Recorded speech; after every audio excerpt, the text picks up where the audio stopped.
Rogers is an autistic boy. He's 15 years old. He's been missing from Hendersonville, Tennessee. And everybody has been looking for him. Everybody. He is 5 foot 5 inches tall. He weighs 120 pounds.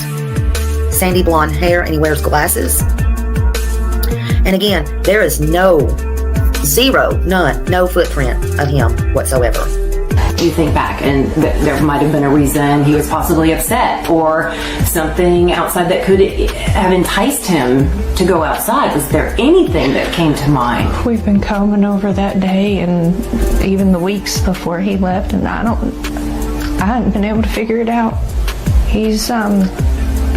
That morning he was laughing, he was joking.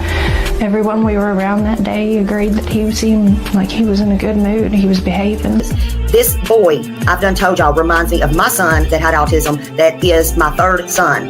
And he disappeared right down the road from part of where my family lives. And I take all of these cases serious. I am not playing about anything right now. The original thinking was that Sebastian Rogers left home on his own, but the fact that he disappeared without a trace now has authorities looking into the very real possibility of foul play. I'm not trying to accuse them of anything. I'm trying to tell you how suspicious they are now becoming. Hello, everybody. Hello. Hey, R. Taylor, Plant Lady, the Priscilla 519. Hello. Dawn Emery, Brenda Sue. Hello. Brandy and Indy. Sally Carson. Hello. The other Sharon. Hello, Kathy. Summer Rain. Hello. How's everybody doing today? Hello. Just another human. Hello. Moonflower and Medicine Man. Dirty Diana. Dirty Diana, I didn't get your husband's channel the other day. Rach, just Rach. Hello. OTT. Hello. I'm glad to see everybody. Not crazy by crazy lady. Hello, beautiful. Margaret Chapel. Hello. Happy Monday. Oh my gosh, it is Monday, isn't it? It is Monday. Poppy Love. Hello. That's your husband, OTT. But what is that his channel? Oh my God, somebody tell me what the channel name is, because I missed it. I got to thinking about that the other night. Kathy, hello. Somebody go, is that the channel he's going off of? Hey, Jude. Jude, I hope you've been doing okay, honey. Lord have mercy. What is everybody doing on this Monday? I was just fixing to go in there and take a hot shower and just go to bed. I'm just not feeling it today. I am not. It has been raining here. Well, it hadn't rained today, but it looks all ugh. It's been raining the last couple of days. On the trail with MK. Cutting the lawn. Mine needs cutting. Guarding your sanity. That's the truth. Guarding your sanity. Oh, that's the channel name. Oh, that is the channel name. Okay. Drop that. That's the channel name. Lord, dingbat here. Premeditated. Hello, everybody coming in. Everybody, please put a thumbs up. Hello, lovable Mama Bear. I hope you have a blessed day. I think I'm coming down with a cold or something. Mariner Girl and Trooper's Mom. That's right. Good afternoon. Happy Monday. Come on in. Get your drinks and everything ready. They are. I think they're acting up bad. I just don't feel good today. They are. Thank you, Hey Jude, for putting that up. Lord, I can't even click on the right thing. Number 13.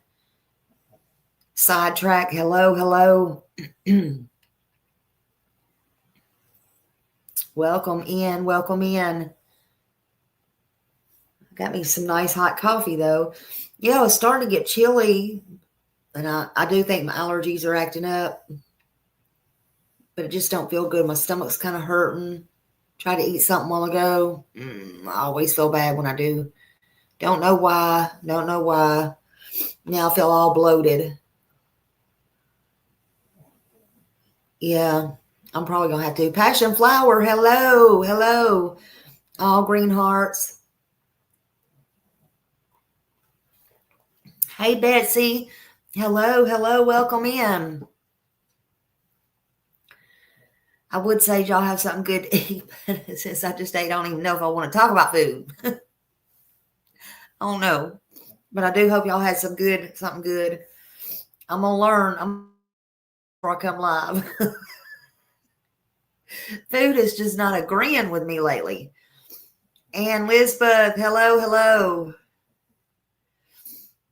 Hello, hello, hello. Welcome in, everybody. Oh, you hear my dog over there snoring, as usual. And then I think this rain's got me all messed up, too. Oh. Yeah, thanks for all being here, everybody. You could have been anywhere else. I'm going to be like Justin. You could have been anywhere else, but you chose to be here with me. Thumbs up, thumbs up. Hey, Christy. Hello, hello. Hello, hello. Welcome, welcome. Welcome in. Come on down. Hey, Raymond. Hello, hello. You could have chose to be anywhere else. Oh, my God. Hey, Tam here.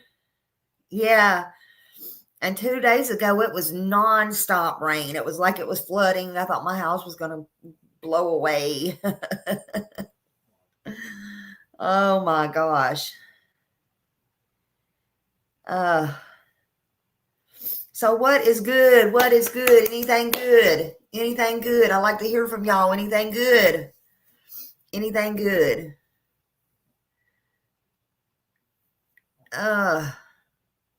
Any good news? Anything good? I want to hear some good news.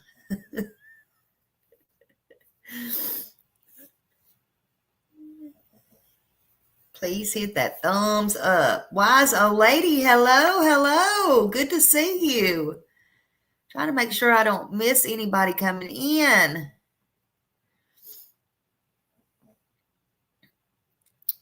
Making money 12 hours a day. Hey, you can't go wrong with that. Hey, hey. Make that moolah. Make it rain. Make it rain. Make it rain. It's always good. Oh, you got bad news today. What's wrong, honey? I'm sorry, Brenda Sue. That's not good. Hey, Terry Parker. I'm glad I didn't blow away either. Hey, that rain and that wind can't blow Big Smiley away. Yo, Daniel, good afternoon. Good afternoon. Prayers, Brenda. Yep, prayers to whatever it is. Oh no, Brenda. Hey, Barbara. Hello. Good to see you. You always make me smile. I am sorry, Brenda. I am sorry. I don't even know what to say about that. I don't even know. I'm sorry. Hey, Roxanne. I'm sorry because I'm sorry for the child and I'm sorry for you having to go through all that. That's never a good thing. Relapse don't mean forever though, right? I'm sorry. I'm sending out prayers that it will all be better just one day at a time, one step at a time, right? I'm sorry. That is the worst part. That's the worst part. I'm sorry. Prayers. Hey, Gam. Hello. How are you doing today? We're going to keep you in our prayers. And we'll keep the mom and everybody in prayers. And prayers to everybody that needs them. We still got everybody. We got Cecilia. Cecilia asked me for prayers today. She's going to be rechecked for, she's scared her cancer's coming back, and Millie with her brother. Everybody needs prayers. Do you have an email? We're having problems posting channel link. Yes. smileystory2you@yahoo.com.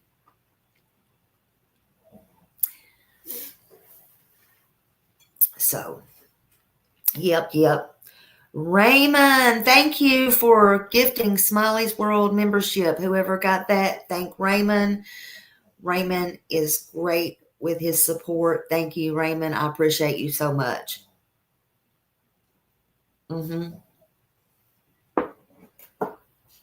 Please keep Millie in your prayers. I saw his obit today. He very, very good looking guy.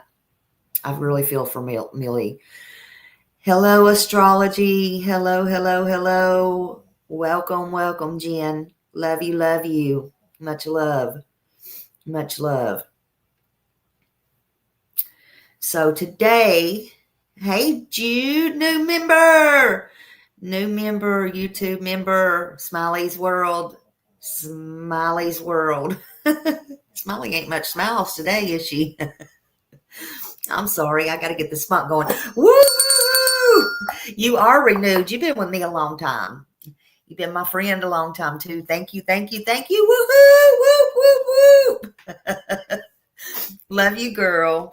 Love you. Praying for everybody. Prayers for everybody. Love you all. I hope everybody's doing good today. And thank you, everybody, for your support. Chicken Lady, hello. Welcome in. Blackberry winter here in Western North Carolina. Yep, you are a Smiley OG gangsta. You one of them East Nashville girls too, honey. Oh my goodness. You sure are. Love you. Something that may make you laugh. You slipped in the shower this morning and you was grabbing the water to hold on to. That's something I would do. Oh my goodness. How'd that work out for you? I'm sorry. I hope you was not hurt. Oh my God. You know you're going to be sore tomorrow. That's when you're going to be sore. Honey, you got to be careful in that shower. Them showers will make you bump your head and hurt you. I'm sorry. Oh my gosh. Be something I do. Or slip slide on the water slide. That hurts. That does hurt. Oh, ouch. Yeah, ouch. Lord. Yeah, how are you doing, Tori? How are you doing today, girl? I hope you're feeling okay today. I hope you're feeling good today. Love you. Many prayers to Tori as well. Oh, I'm glad I can make you laugh. Some people will make them want to scream, obviously. Just saying. Oh my goodness. But it's okay. They'll be all right. They'll get over it.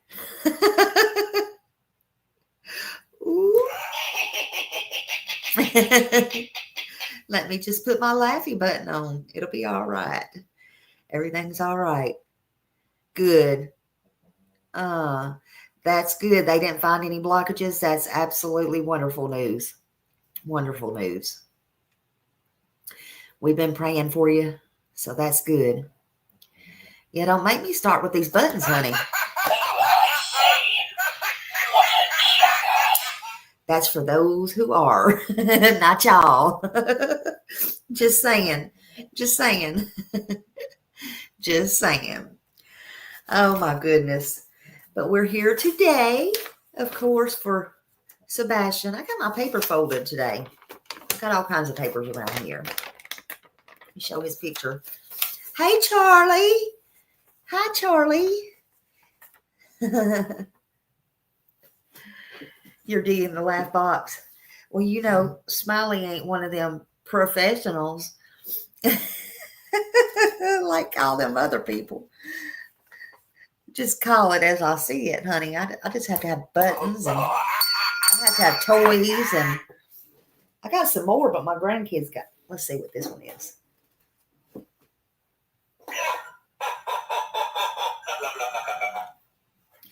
All the things. I need some more buttons. Oh my God, I need some more buttons. But anyway, all the things. Today, this is my channel. I'm going to talk about what I want, okay? So maybe we'll be schools in today. Schools in, okay? So we're going to talk about orchestrated disappearances. You'd be surprised at the people that does orchestrate. I'm not saying anything about this is orchestrated. I wouldn't do that. I wouldn't do that at all. Love wins. You know. You know what? I'm gonna put this down because people like to they like to go live and talk about my eyebrows. And I ain't gonna change them. I'm still gonna do it. In fact, I made them darker. Smiley does what Smiley wants. Hey, Val, everybody coming in. If you know anything about Sebastian Wayne Drake Rogers, call, or if you think you see him, dial 911 immediately, or call Sumner County Sheriff's Office 615-451-3838 or 1-800-TBI Fun. Lift on up for a Smiley. Get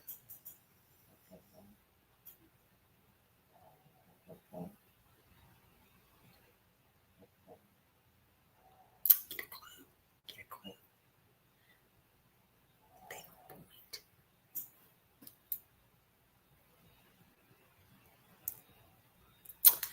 Just saying. Just saying. I know. Well, I don't mean to say I know to sound conceited. I mean, I know that's what their problem is, honey. That's what they hope they get this old and look this good. Just saying. Just kidding.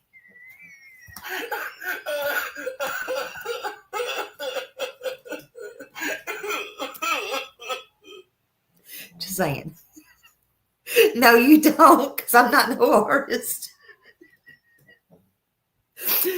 Oh, gosh.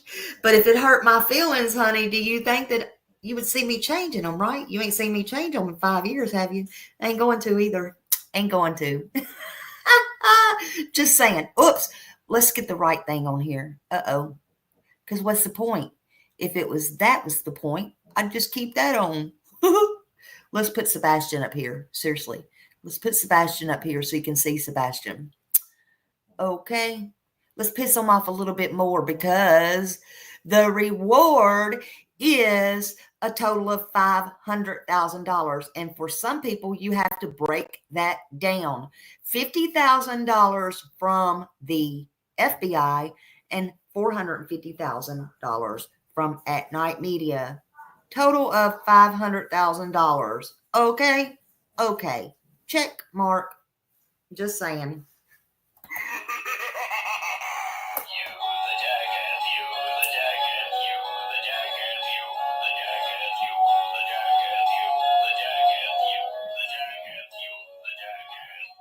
You really are when you don't even want to acknowledge $450,000.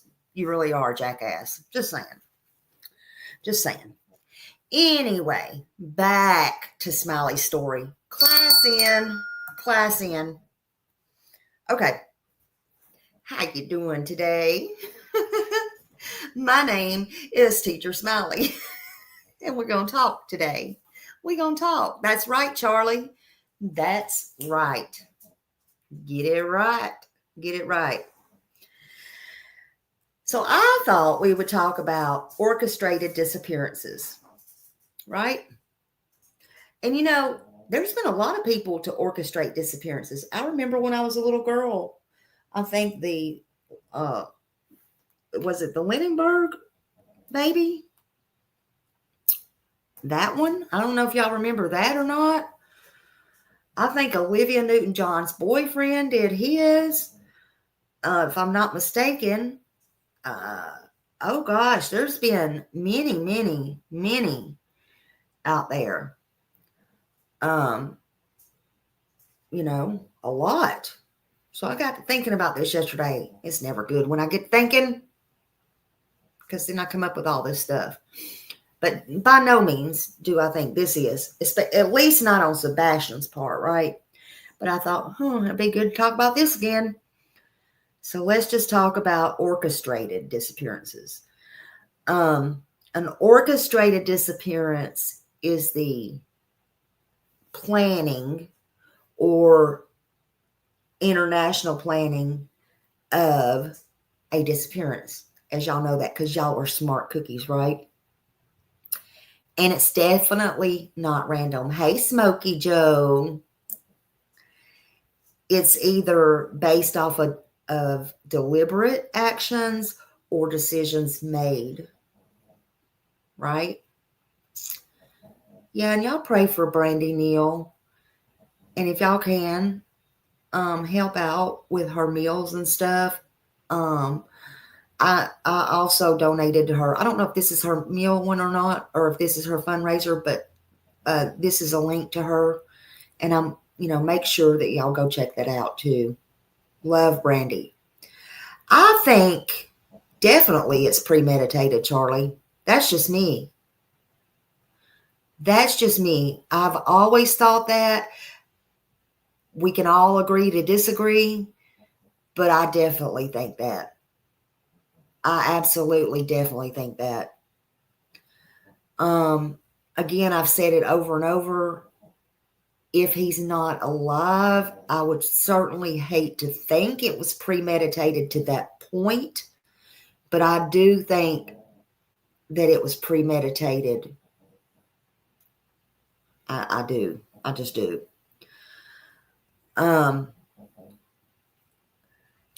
But orchestrated, it's when efforts are made to hide a person's whereabouts and to create illusions, whether it be an accident or a runaway or something to that effect. Again, like I said, look at Olivia Newton-John's boyfriend. He faked his own death years ago.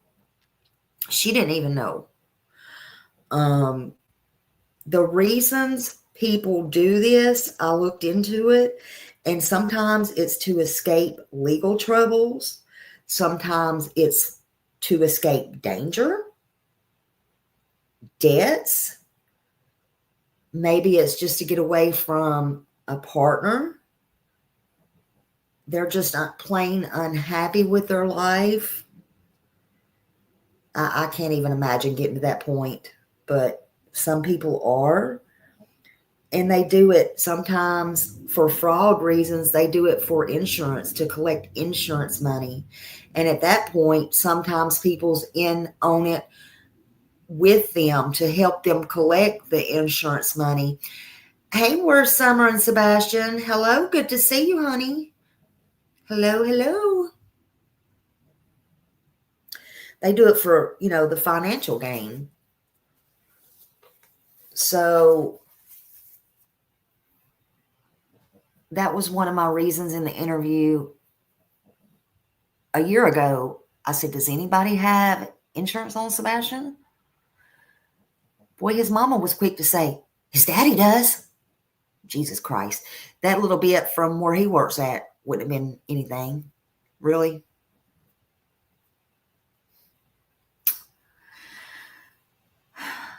Sometimes they disappear because they are put into witness protection.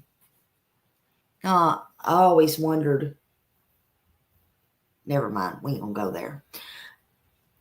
I'm not talking about this case. Never mind. They also do it to cover up another crime, maybe that they committed. I'm glad. I've been thinking about you and praying for you. I'm sorry everything you had to go through were Summer and Sebastian.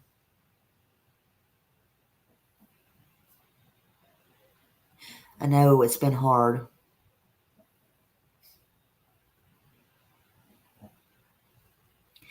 So sometimes they do it to cover up another crime, which in itself, to do this is not excusable or reason to do it, because that makes this a crime as well. But you'd be surprised. Sometimes these orchestrated disappearances remains a mystery forever. Or maybe like that lady, she left to protect her own self. And what was it, 63 years later, she was found living not far from where she was at, but she was alive.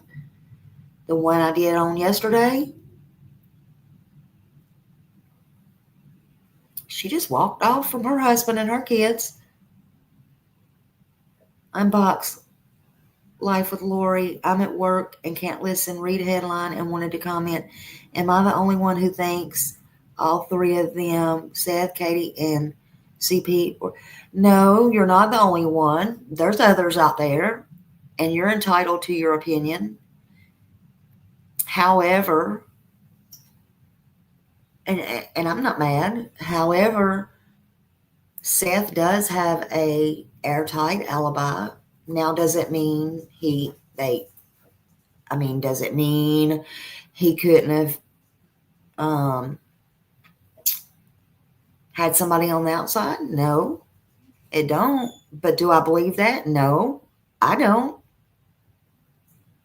I don't think Ellie believes that either. He has the most airtight alibi out of everybody. What better alibi could you have? I'm just saying. But you're entitled to your beliefs, and you're welcome to them. I'm not mad at you for that.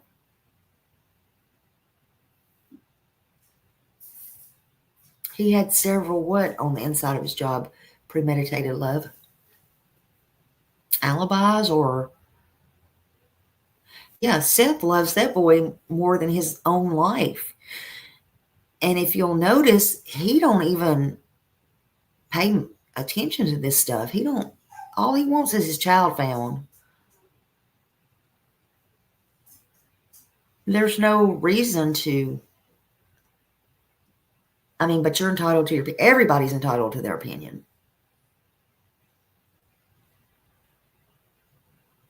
Yeah. And he didn't. Okay, let me ask y'all this. You're right, hey Jude. No means, motive, or opportunity. And there's convicts that could have helped him from working at the jail. But let me ask you something. Let me ask all of you something right here, right now. You got to use common sense. Okay, let's use some common sense. I'm going to take my face off. Hold on a minute. My camera. Because I want to speak to y'all. Everybody, anybody in the bushes. I want to ask common sense right now. Yeah, she was like, what the fuck? Not my face, my camera. I want to look at y'all eye to eye. For anybody out there who thinks Seth might have had something to do with it,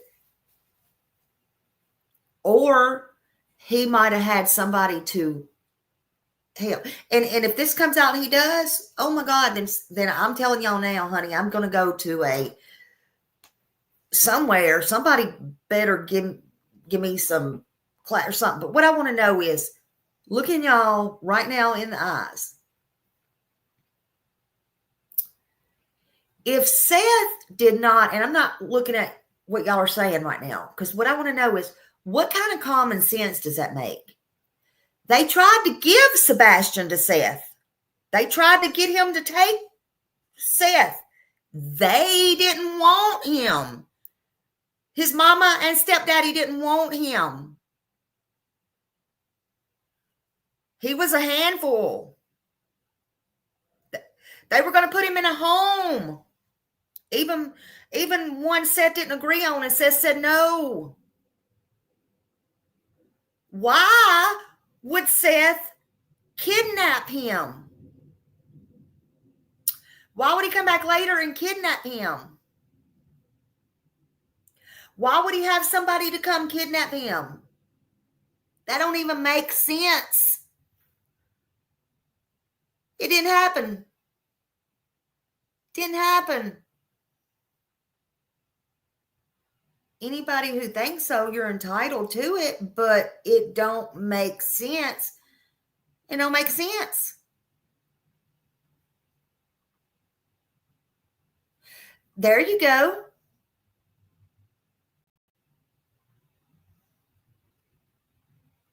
The only thing Seth is guilty of is being poor. Maybe not having his stability where he could get him out of there sooner. I'm sorry. I'll say it.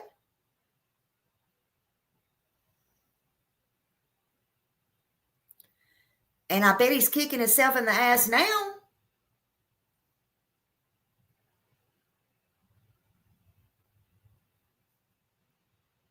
Exactly.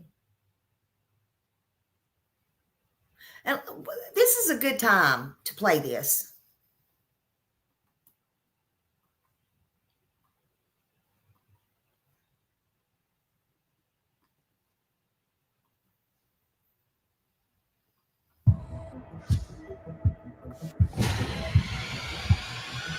What 5-year-old, 9-year-old, what Chris and Katie 14-year-old intentionally Gina left DeJesus out of never made America's it home. Most Wanted. It's a family's worst nightmare. A son, a daughter, a loved one. We're doing everything we possibly can to help you. Gone without a trace. America's Most Wanted has brought justice and hope to families across America, helping to bring more than 65 missing children home. Thanks to some tipsters, Elizabeth Smart was recovered alive. Now we carry that legacy forward with a single mission: to bring the missing home. This hole in my heart where Chelsea's supposed to be. We've assembled a team to lead the search, boots on the ground. From America's Most Wanted, Callahan Walsh. She doesn't even know that she's a missing His child. father Gabby would have Petito's never father, Joe approved of Petito. this, Much in those my of you that opinion. continue to support Seth, we appreciate you. As most of you know, we had a special guest planned for tonight. I had reached out to Joe Petito about a week ago and asked him if he would like to come on and support Seth and Sebastian and talk about Gabby's foundation. And of course, he was, as always, glad to do that, glad to help, and appreciated us asking him to do so. Unfortunately, as I had a phone call this morning. I guess there's some vile people in the world that, still don't want me to find my son, still putting up opposition, and decided to be, that bad portion of humanity and threaten somebody. So, unfortunately, I understand. I don't want him and his family to suffer from anything. So, I just think it's really vile that people can still do that. I mean, I just Joe wanna find Petito my was son. threatened. So I talked to Seth this morning, asked him specifically what Joe had said. He said that Joe had told him that he had been threatened. His family had been threatened. His foundation had been threatened. I had no reason not to believe Seth, but I also wanted to talk to Joe myself. So I reached out to Joe, and I apologized to Joe for anything he was experiencing on our behalf. Asked him more specifically what it was that had happened, and he said that he was He was threatened to have his personal information put out there, and Gabby's foundation was actually threatened as well. So we're not going to dig any deeper into that. I just would like to say that it saddens me that anybody would threaten his family or his foundation. But Joe, if you're listening or you hear this, again, apologies on my behalf and Seth's behalf that you had to experience that. I'm blown away that there are people that are that determined to keep two grieving fathers from connecting, but we're not going to give that any more airtime, nor are we going to call people out specifically. Car was parked literally right here. True crime podcaster Payne Lindsay. Somebody needs to be asked some hard questions. Former undercover detective Derek Levasseur. Maybe someone out there can do something. And survivor and advocate Elizabeth Smart. I'm here because you deserve your brother back home. Working with investigators and listening to families. Why would he take the veil? Why would he take my phone? There's no more waiting. Tonight, we're going to find them. Someone knows something. This little girl is still out there. We need your eyes. We need your voice. We're one tip away from changing the course of this case. We need your help. It's a missing piece to the family. I miss my son. We were given information that you guys have left the home. Is that true? Yes, ma'am. Why? I'm going back to work. He's going back to work. You're going back to work. What about you, Miss Proudfoot? No, I'm not going back to work. Not yet, at least. Did you leave the home also, home. Miss Proudfoot? Yes, ma'am. Why? To accompany my husband going back to work, and then I'm coming back. Okay. When will you be back? Do you know yet? No, not yet. Oh, your kid's missing. Are you concerned about being away while the search is ongoing? Absolutely, I am. Bullshit. Then why are you going? Because my son could be anywhere, and we're looking everywhere and anywhere. Oh, so just go with your You husband. very Maybe often he'll be look in that away. state. Don't look at who's asking you questions. Show no emotion. Tell him, Nancy. Much has been made of that. And I'd like to hear your response. I'm not judging one way or the other. I'd like to hear your response. To the fact of not looking at the camera all the time is because a picture of my son is sitting beside me, and I'm looking at him. Bullshit. As far as the crying thing, I have been crying off and on nonstop for a month. They didn't tell America's Good Most evening. Wanted none of that. I'm Harris Faulkner, and this is America's Most Wanted Missing Persons, a new show following the lead of the iconic true crime series. We have one mission: to bring missing loved ones home. Every person you'll see on this screen tonight has someone waiting for them: a parent, a child, a friend, a community that refuses to give up. Actions are going to speak much louder than words, and the message from Dog and I is that we're not slowing down. We will find Sebastian, and if Sebastian is watching, our message is we are coming for you. We are going to find out what happened to you. Everybody responsible will face justice, and they will be tried. We're in it for the long run, and we will bring Sebastian home. If you're watching this, Sebastian, we are coming for you. And if you get access to a phone, dial 911. Tell them who you are. Tell them you're Sebastian Wayne Drake Rogers, and that your daddy is looking for you, and that you are wanted by a lot of people. You have a lot more than friends. There are millions that are waiting to welcome you home. We, on behalf of Seth and myself, we appreciate all you and Matt Knight and Dog and your entire team is doing. You know, it's funny how when you go through the toughest times in life, that's God puts people in your lives at those times for the right reasons. I look back to the first phone call that I had with you and Dog, and I'll be 80 in a nursing home and probably never forget that phone call. But you know, it was the prequel to probably a long relationship. And, we are grateful to have you supporting Seth, looking for Sebastian. We're grateful to have you as a friend, and we certainly appreciate all you guys are doing. Yeah, I speak for Dog and I both. We never saw this turning into a friendship or now family. We consider you guys brothers. It's the first phone call was something for a comedy one day when we bring Sebastian home and he can hear it. And it's something that's interesting. You guys deserve the world behind you. If people just read between the lines, it's not hard to figure out what's up, what's not. Form your own opinions, but at least have an educated opinion. I ask that from the public. Unity will bring us to not just together, but it'll bring Sebastian home. We don't have to agree at all, but we can bring Sebastian home if the unity stays there. It builds, and we're not the only side is Team Sebastian, and that is Mr. Rogers' side. That is Mr. Rogers is Team Sebastian. We are Team Sebastian, and we are going to bring Sebastian home, whether it's us, whether it's the FBI, whether it's TBI, whether it's Sumner County. Somebody is going to bring Sebastian home. There are countless people on the case, and we're not going anywhere. And neither will we. We've assembled a team of experts who dedicated their lives to solving cases and helping others. Derek Levasseur, you may know him from Big Brother, but he also has worked undercover with the FBI, DEA, and Secret Service. Elizabeth Smart, a survivor and advocate whose abduction recovery was made possible through America's Most Wanted. Payne Lindsay, whose investigative true crime podcast, Up and Vanish, has brought cold cases back into the national spotlight.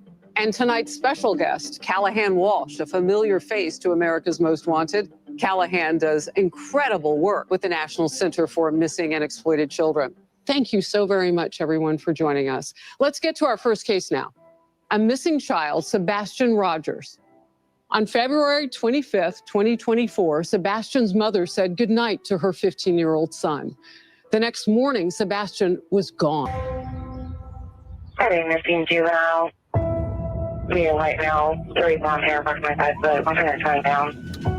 I was going to be wearing a black sweatshirt and black sweatpants. Juvenile does have a form of autism. Just going around. Sebastian is tall and skinny, has a Forgot to mention that was a contagious three-way smile, call from loves Memphis. video games, loves Chris was cats. doing the three-way Sebastian's calling. love for cats Katie was on mute.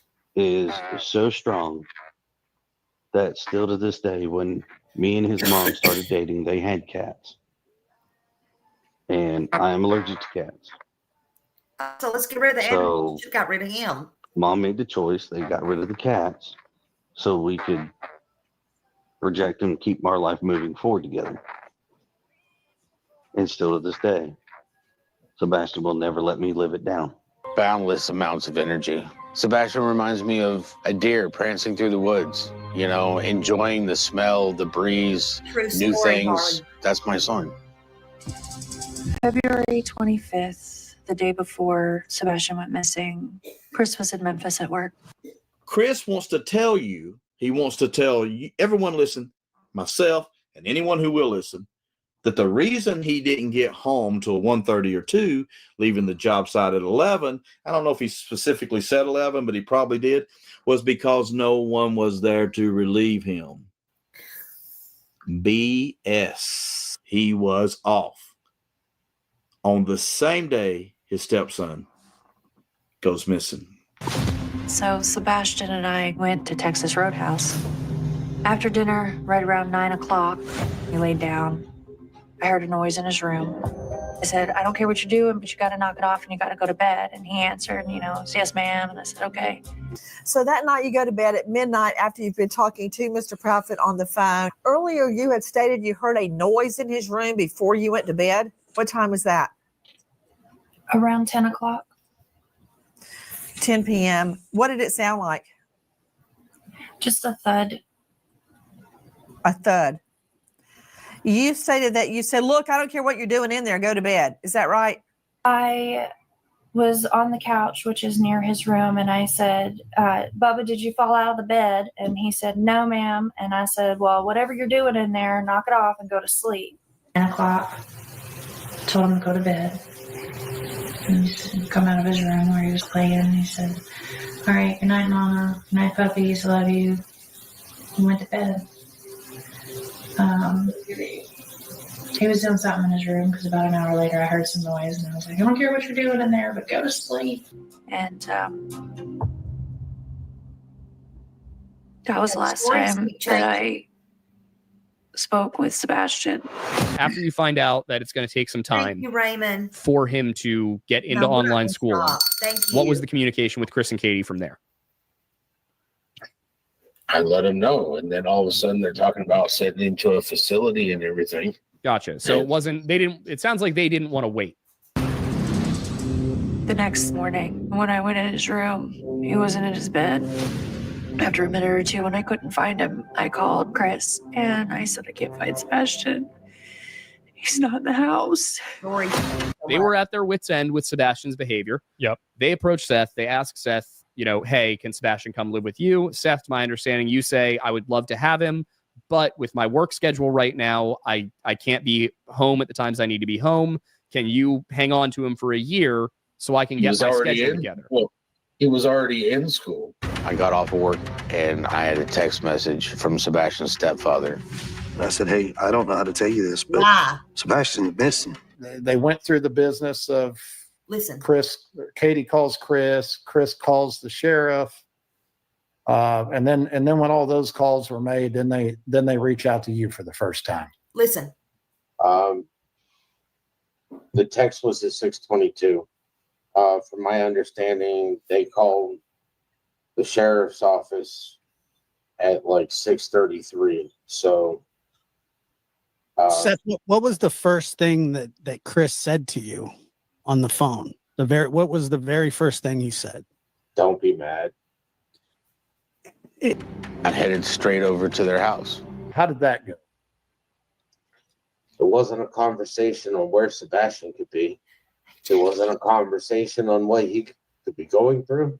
It was a conversation about what Chris's mom's, what jewelry she wanted. What jewelry she wanted Chris to buy her on their next vacation trip. I started driving through the neighborhood. I was panicking. I was looking everywhere. Like, where is he? What happened? Did he go with someone? Did someone take him? By the time I pulled into the school, Forgot to tell him Christopher his was already windows was telling rolled me up, to and turn that was around caught on because camera, the though, right? authorities were on their way. And again, 30 minutes ago, she just learned that her son's missing. No window down, all for show, right there. Yep. They used helicopters, they used drones, they used ATVs, horseback. An extensive search didn't yield one significant lead or even a glimpse of the boy on any doorbell cam video. Days later, investigators combed through a landfill, still saying they had found nothing. We have nothing. We just have speculations. As law enforcement's been criticized, we get criticized. You are making yourself unlikable. You are making yourself untrustworthy, shady, not to be trusted. As the father gets criticized. Online sleuths are really analyzing videos and creating their own theories. Sebastian is putting something in his pocket. Surveillance footage from a neighbor shows two people outside of Sebastian's house that night. Something happened. Tonight marks 1 year since Sebastian Rogers disappeared near Beach High School in Sumner County. My life is not the same without my son. He's not here, and he's somewhere. Someone has him. This year has been the worst nightmare I could have imagined to come alive. And he has all sorts of confidence. Going on TV live saying, "Oh, you're not going to find him." How do you know we're not going to find him? If you know something, let us know. For you to say something like that, I know you can't sleep at night because you know what happened. Like, come on. You go on national television, lie after lie after lie. Over here saying, "Oh, like, TBI won't let us go out to search for your son," or get on Nancy Grace saying, "Oh, we communicated with the police. We helped and everything." What did you do? Because it sounds like for the past 7 months is you went in an RV to vacation, came back and shot for a Harley, and the day that says you guys can't leave the house, you guys went to a fancy restaurant and dined out. And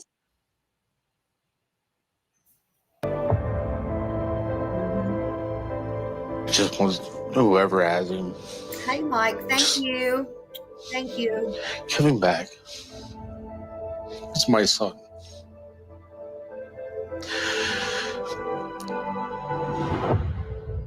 They do, to be fair, Wow, premeditated. that dad.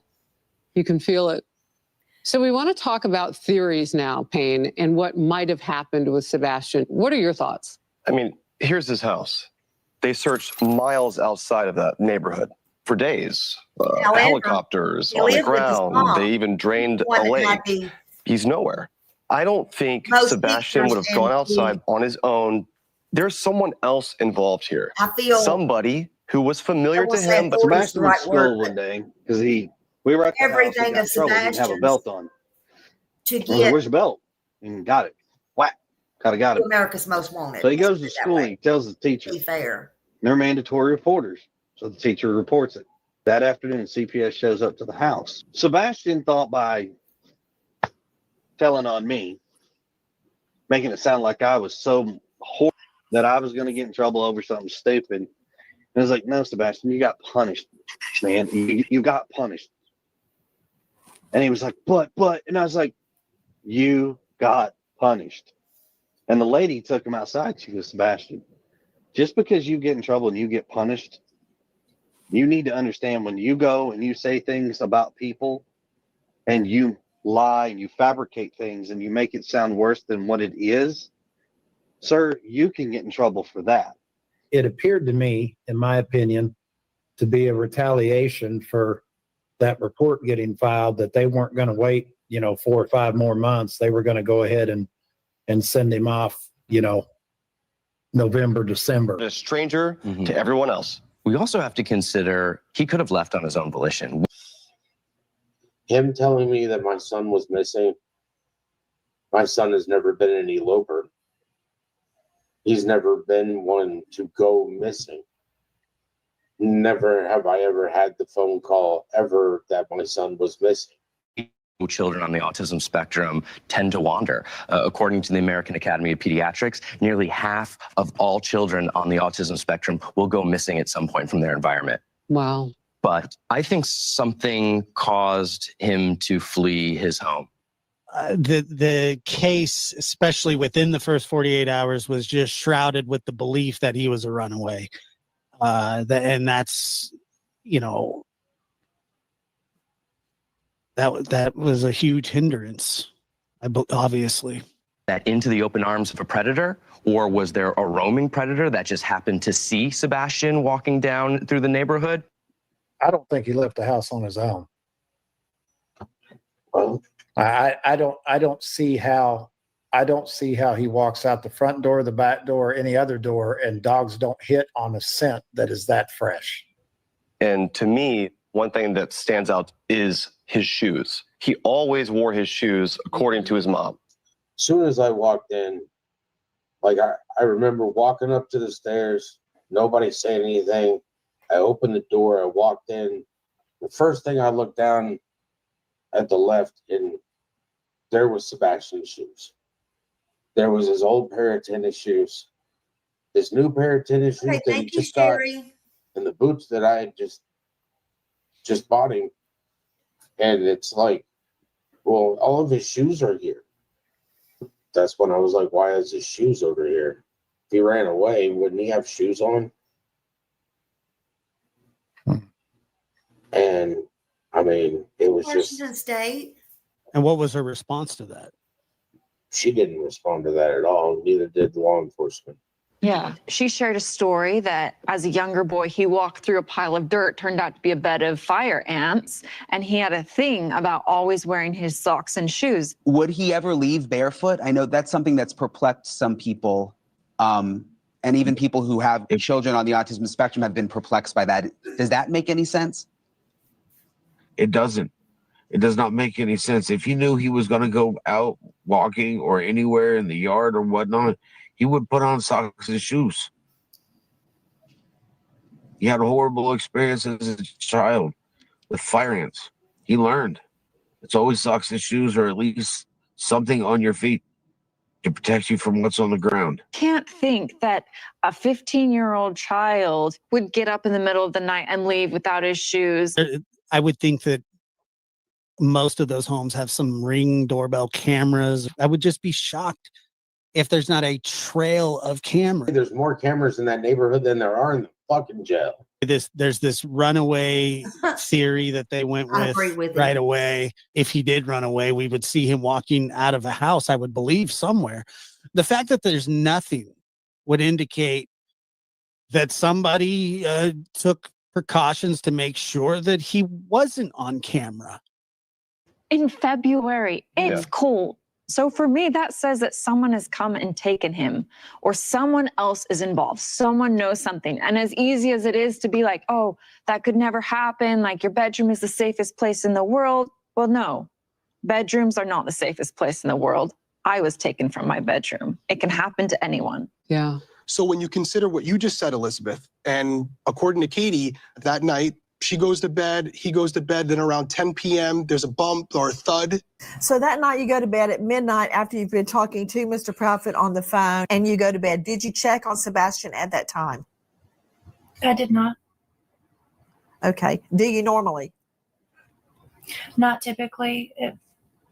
Since he's gotten older, I've not been checking on him as frequently throughout the night, because normally he's good to go in his room once he goes to bed. But he has fluid on his brain. Earlier, you had stated you heard a noise in his room before you went to bed. What time was that? Around 10 o'clock. Hey, Ann. 10 p.m. What did it sound like? Just a thud. Your son had some type of brain ailment that you guys learned of, either fluid on the brain or... He had a pocket of fluid on the right bilateral part of his brain. It's been there since he was born. Mm-hmm. You have to watch him, make sure he doesn't suffer any head injuries or anything like that. It was too big for them to put a stent. And she a won't stent. check up. It was not big enough to put a stent in, but still big enough to actually cause damage if he had. That's why I didn't want him in football. Right. I didn't want him putting on a helmet and going, head first into something, because anything that might cause damage to his head, it's not something like I want my buddy to be safe. When you heard Katie indicate that there was a potential thud coming from his room with the knowledge of his head injury, how does that make you feel? If I had heard it in my house, I'd have been in my son's room to find out what was going on. If I hear any kind of strange noise coming out of his room, wherever room he happened to be in, any room, period, I'm going to go find out what that noise is, verify, see what's going on. The fact that she would say that there was that type of noise and not go check on him, to me, is not proper parenting. Based on your knowledge of your son's behaviors, do you believe he would have left the house in the middle of the night? For him to leave and not have his shoes, coat, take his switch or his phone, stuff that I know that he went with him if he was going to run away. No. That's but for what I him wonder, to like. leave without shoes or anything else on there, the situation would have to be severe enough for him not to be able They to could grab load it up and use that one. There's a good one in there. You stated that you said, look, I don't care what you're doing in there, go to bed. Is that right? I was on the couch, which is near his room, and I said, Bubba, did you fall out of the bed? And he said, no, ma'am. And I said, well, whatever you're doing in there, knock it off and go to sleep. So you heard his voice at 10 p.m. Yes, ma'am. She calls out to him. He says, I'm fine. Yes, ma'am. I'll start moving. And then that's the end of it. And according to her, when she went to bed, the doors were locked. And when she woke up, the doors were locked. Were the windows locked? What do you think about that thud noise that she described, the rustling that was going on? I thought about it. I've looked at the house. He's lit. His room is on the first floor, right? So his window is accessible from the outside. It would be, I believe, but I know law enforcement went around the house and stated that none of the windows or screens had been tampered with. So as for the thud, I mean, I don't know what she would classify as a thud. If I heard something in his room I know I'd go check on him just because I want to make sure he's okay. I mean, he's got a medical condition that would definitely mean I need to go check on him just to make sure he's okay. It's a big question. Were they secure? Because if they weren't, it could mean one of two things. That thud, him responding, was someone else in there with him? Or someone was with him and going. Exactly. So I do want to bring up this home security camera footage. This looks like foot traffic right in here. Yeah, if you look at the footage here, you can see subject number 1, allegedly, right? It looks like something that's illuminated, which, by the way, we haven't mentioned it yet. According to Katie, there was a flashlight that Sebastian liked using that was missing. And Mama herself says, oh, a flashlight's missing. Again, that's such an odd thing for her to know is missing until they show her video that looks like a flashlight. And then the stepdad says, well, we were sure hoping it was, but we're sad to report it wasn't a flashlight. Well, if you've got 2 flashlights out there, why are you glad that it's not that? That to me would signify that somebody was out there in the wee hours of the morning with 2 flashlights, meaning 2 separate people, the night your child went missing. I mean, it's just odd. So you consider that, it does look like 2 people holding flashlights. Yes, that paints a picture that is foul play. Yes. So I want to help the public now. We want to find Sebastian. You mean to tell me everything that's tragic in your life, you don't ever stop? You lose somebody in your life, and all you do is you just sit there and have the negative times. And when you were born, you cried and the world rejoiced. But when you die, the world cries and you rejoice. What do you say to people, Elizabeth? First of all, to the 16-year-olds of the country, the high school age, really, if you know someone who looks like Sebastian, if you know something about Sebastian, tell your parents, call onto the show, call the police, report it. This might be the break that we need. To the parents, if you have seen a 16-year-old boy that looks like Sebastian, do not be afraid to pick up the phone and call. There is a $50,000 reward. At Night Private Intelligence Agency, a reward has been increased, offering leads and information to both Summer Wells and Sebastian, and terms and conditions now apply. And they're very clear what those terms and conditions are related to the reward. So nobody can mistake what this is. This case needs to be solved. Both of these cases are solvable cases. Both of these cases, in my opinion, have very similar situations, parties involved, everything. But I think it was Don and Candace. Whatever happened to Summer, they both know, and I think Chris and Katie both know what happened to Sebastian. Just in my opinion. And for the rest of my life, while I'm an American citizen, I'm entitled to that. And I'm entitled to vocalize that as well. Contact 911 or authorities first. Night Media is completely responsible for this now $500,000 reward. They're not pulling back the reward. Actually, they increased it and they added Summer Wells to the pool of money as well. I don't know how that works, with the 2 of them. Was it $250 a piece? Is it $500,000 a piece? I mean, that's a lot. So when you're increasing rewards like that, you have to put some, some rules and regulations in place so there is no misunderstanding or anything being misconstrued, because this is a legal situation, right? They're saying if you do XYZ, you will be eligible for this reward. So I think it's much, much clearer. I know people may want to try to twist it and turn it the way they want to turn it and run a narrative, their narrative that they would like to run. But at the end of the day, I think it is very crystal clear on how to get this money if you have information. To help find him. Sebastian Rogers was about 5'5" when he was last seen, and he wears glasses. Sebastian is not comfortable with strangers. If you're someone from this small town and you're in this neighborhood, check your cameras. There might be someone sitting on some doorbell cameras footage. I bet you he's in this small town in Tennessee. Wow, that's an interesting theory. But this isn't the most rural area in the world. We're not talking about out in the Rocky Mountains. This is a neighborhood There's where a highway going this. There's high foot traffic everywhere, and still no sign of him. Wow. Thank you to our team of experts. And you all know our purpose is to examine these cases and give people watching information so they can bring the missing home. And I want to thank Callahan. I'm so glad that you're with us right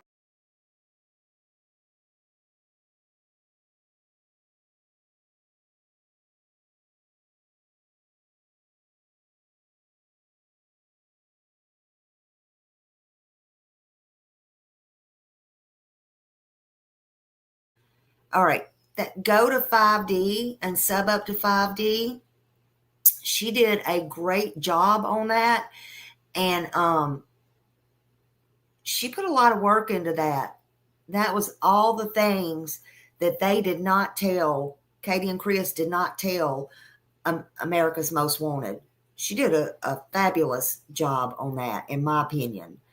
And why didn't Katie tell?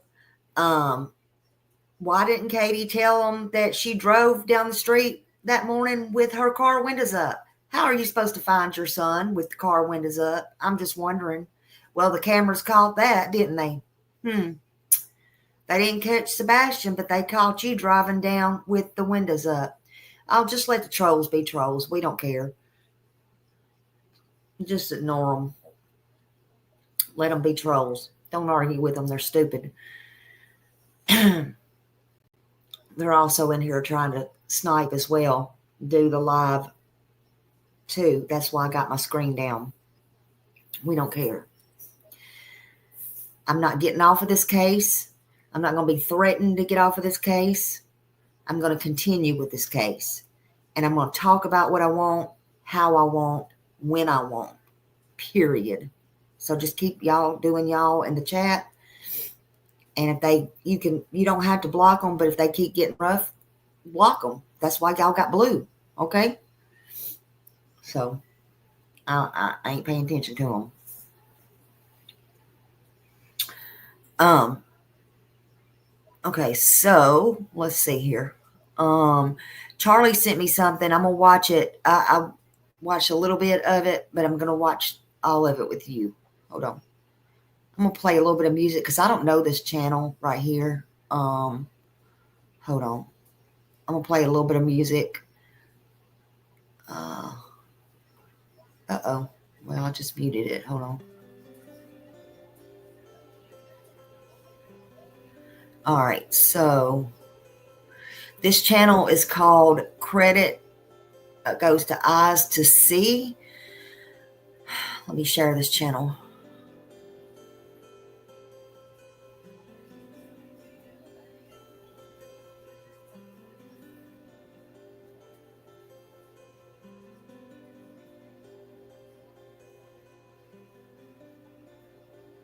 Not that one.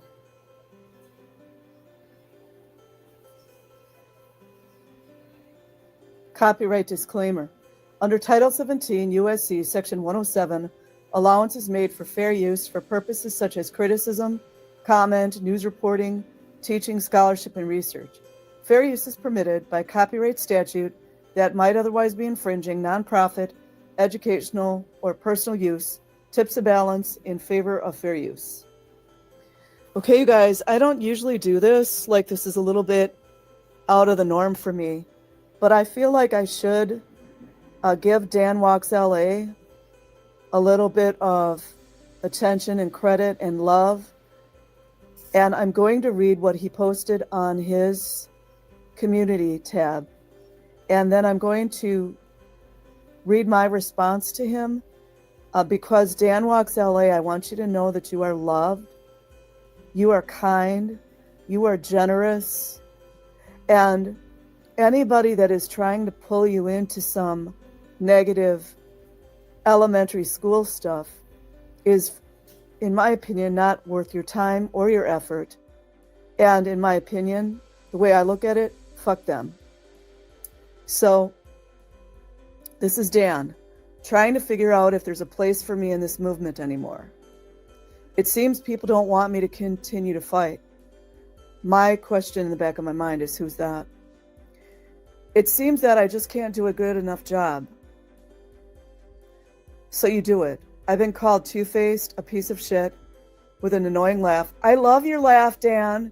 Your laugh is freaking awesome, bro. A fence rider. Fucking right, you're a fence rider. You're not going to get pulled in all this negativity.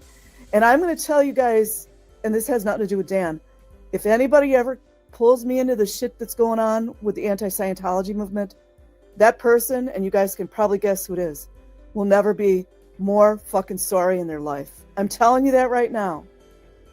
And it's not a threat. It's only saying that they will be very sorry for bringing me into it. They will never, ever forget trying to bring me into it. Okay. Keeping my focus on documenting the cult. Good job, Dan. Doing the homework.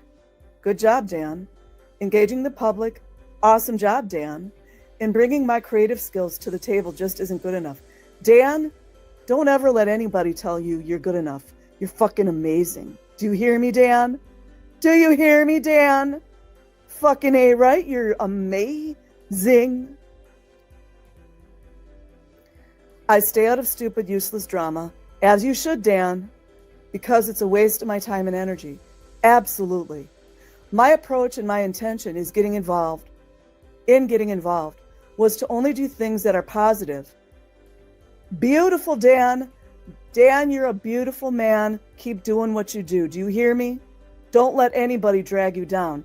And I got a funny feeling I know who it is. And that would hopefully inspire others to get involved. Dan, you inspired me. You're one person that inspired me. There were a handful of people that really inspired me, and you were one way top on the list. Do you hear me, Dan? I hope you fucking hear me, Dan.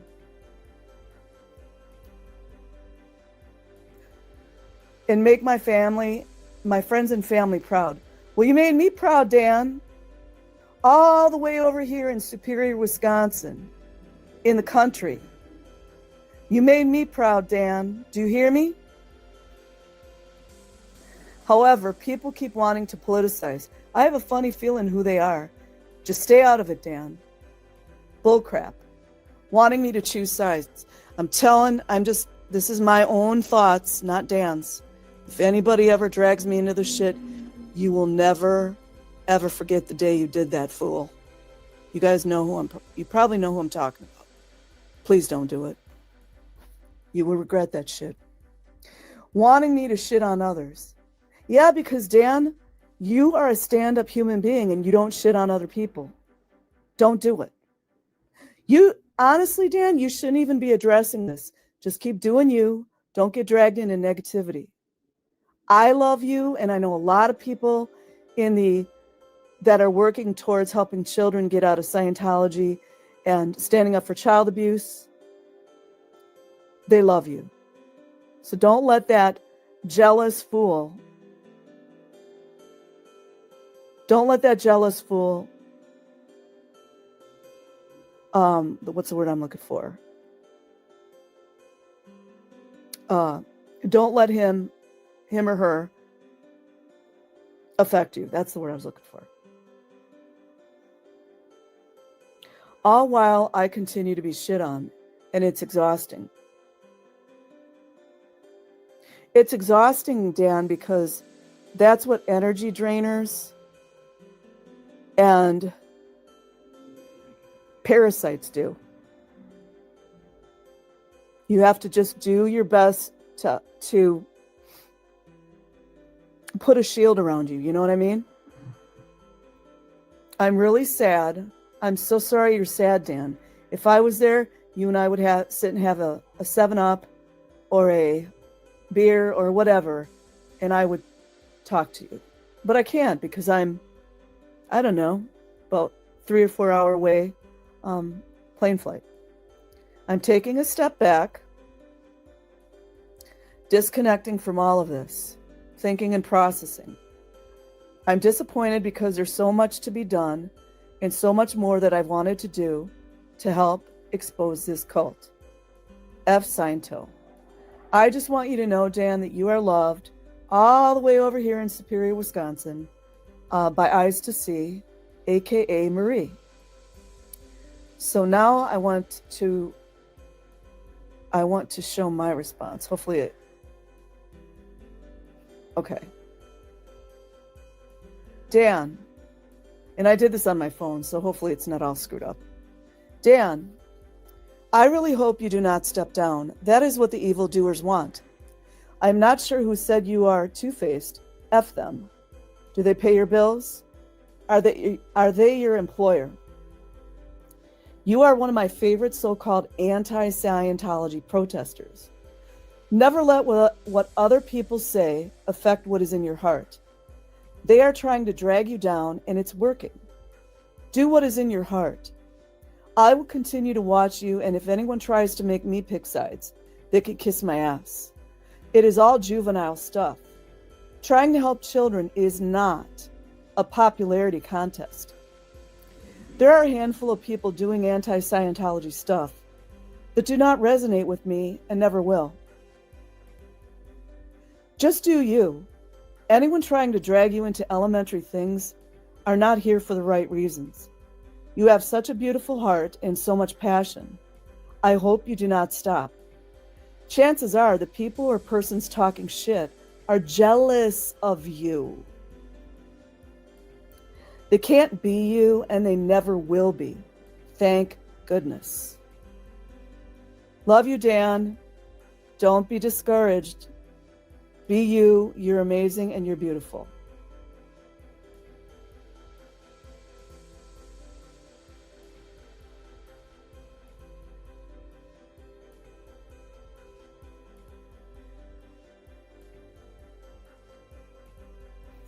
Sorry, let me get that down.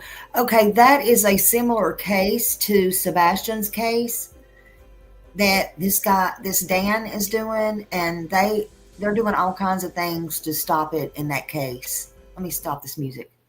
There we go. And Charlie sent it to me, and I told him I would play it. And it's just letting you know, don't be, hold on, don't be discouraged. Hold on, where's this? Okay, here we go. Don't be discouraged. Don't let people stop you and those type of things. But it's a similar case, and it's just letting you hear other people saying, yeah, he sent Smiley that. He sent me that. Sorry.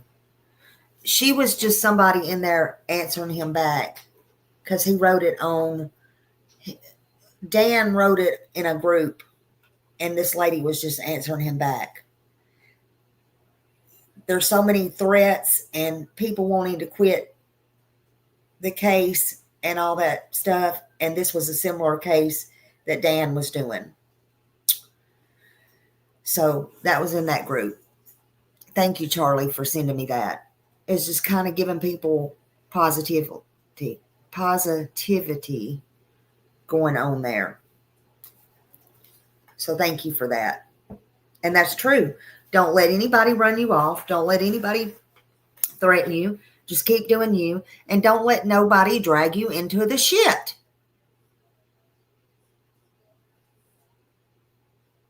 Yeah, they're bullying and harassing. It's a similar case. And they're trying to get him to stop, just like in this case. Thank you for that. Absolutely. Just ignore. And just like these trolls coming in, just let them be. Let them be trolls. Hell, some of them just get pleasure out of it. Let them be. Let them be. But anyway,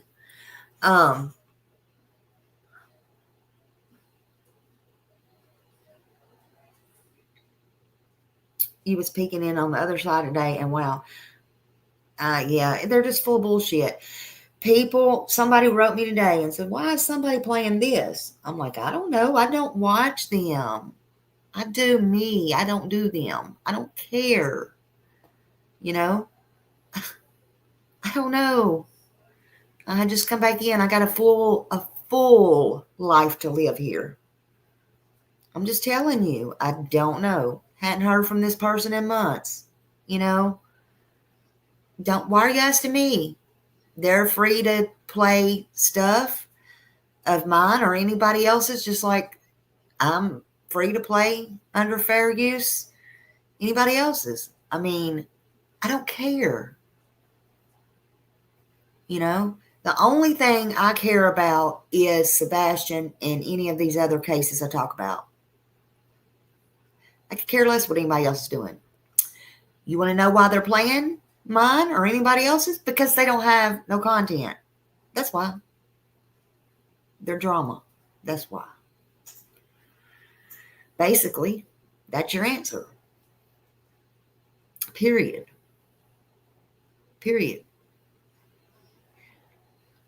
So that's that. You're painting flowers and skipping around your yard. Yep. All right. I just wanted to show this little part again. I know we've seen it, but some people haven't. So after we play that, I want to show this, and then I'll carry on with my conversation about what we were talking about. Hold on.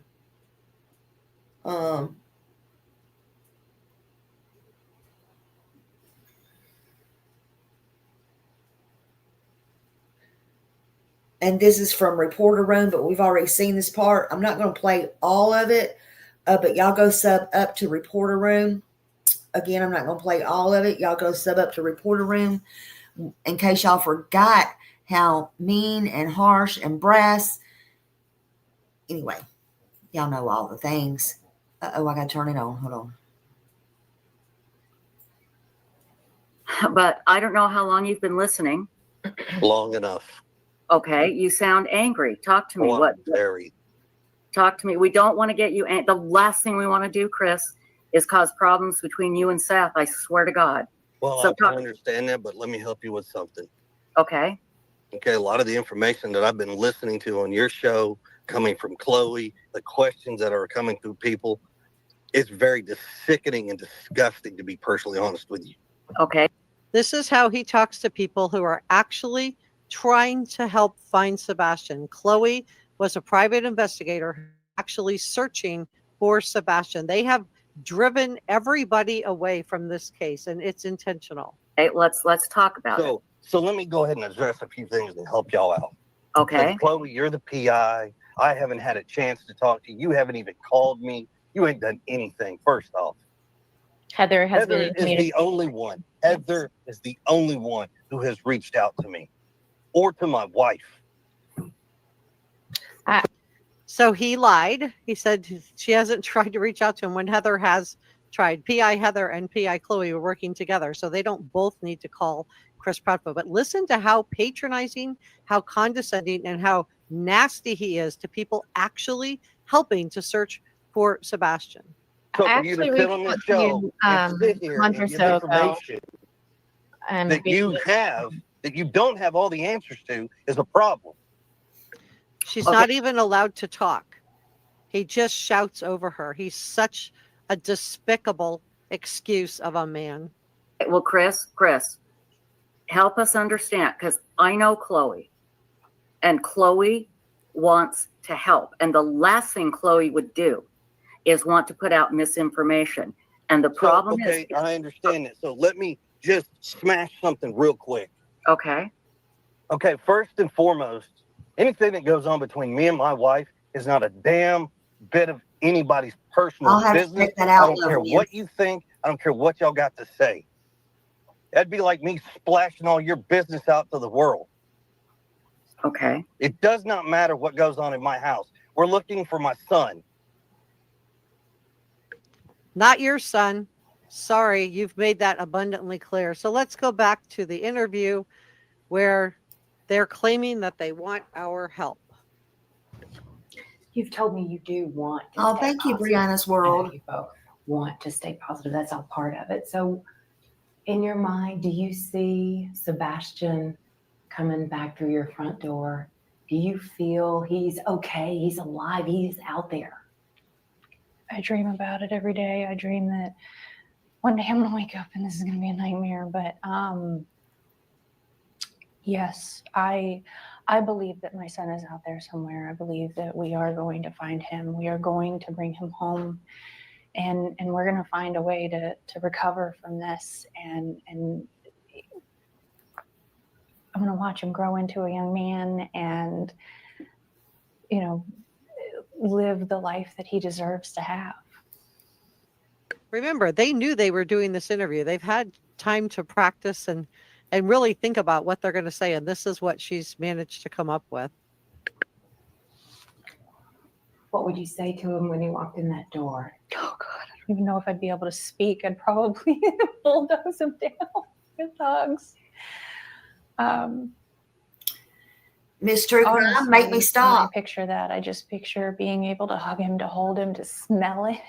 I mean, I just to be able to hear his voice, to hear his laugh, to see him just be with us and be okay is like I can't wait to see my son. I want to find him so bad. Okay, I want to find him so bad. So now let's see how they treat the people who are actually trying to find Sebastian Rogers. They've gone after Mob Crew, whose only crime is to have advocated and gone through the 3 a.m. lights video in an effort to find Sebastian. But they attacked him for that and threatened him for that as well. I have not heard this. No, I just came up here to say hi. Right. And unfortunately, she jumped down. I was polite. I did say, good evening, Mrs. Skolnick. I mean, yeah, I'm not starting anything. It's there ain't not nothing to wrong start with that. I anything. mean, she I doesn't think want to. Yeah, at some point, me and Mrs. Skolnick could probably have a private conversation. I don't necessarily have to go to the public with a conversation with her. If she doesn't want one, that's fine. Well, I mean, like I've said, in this whole time, everybody has their own opinions. They're entitled to them. Damn right, free speech. You know That's what? right. If you want to have a conversation, I'll have a conversation. Well, I got Mob Crew a better one. You want to look at your videos very carefully, and you want to get them done correctly. Get off your damn computer and bring your ass down here and come find me, and I'll walk with you on every part of this road and walk with you on every part of your video. That's a threat. That's a threat. I got no problem with it. But when you sit behind a damn keyboard and you do the shit that you're doing, you play with fire, you're liable to get burned. Again, more threats. And what has Mob Crew done? He has gone through the lights video, which is very sensitive for Chris and Katie Proudfoot. They don't want to talk about the lights video. They don't want to talk about the Bower Sox and their trip to Alaska. This is what sends him into a tailspin. This is what they spend all their time on. Not looking for Sebastian, but sitting up on panels. So So y'all can go watch the rest of that over at Reporter Room. I just wanted to remind y'all that's how they do for somebody looking for Sebastian, the stepdad and the mom. Stepdad and the mom. That's how they do. I just wanted to remind y'all of that. How long is that tape? Let me see how long that tape is. Hold on.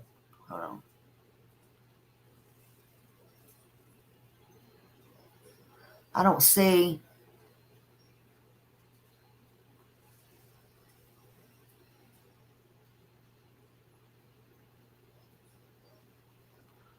I don't see that one. Hold on. It might be in my spam. Hold on. You sent it from who?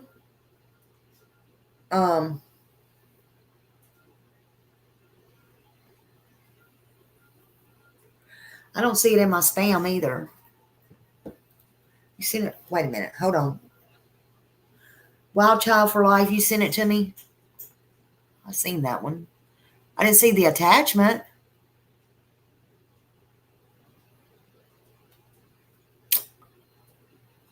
I didn't see the attachment to it.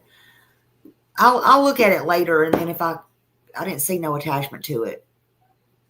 It's from Cliff Notes.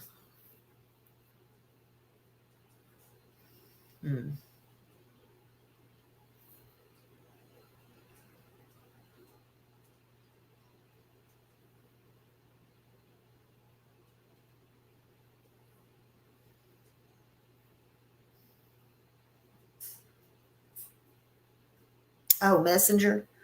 Okay, hold on.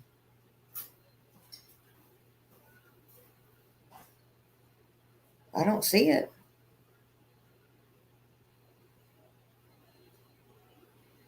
Oh, wait a minute. Yes, I do. Hold on.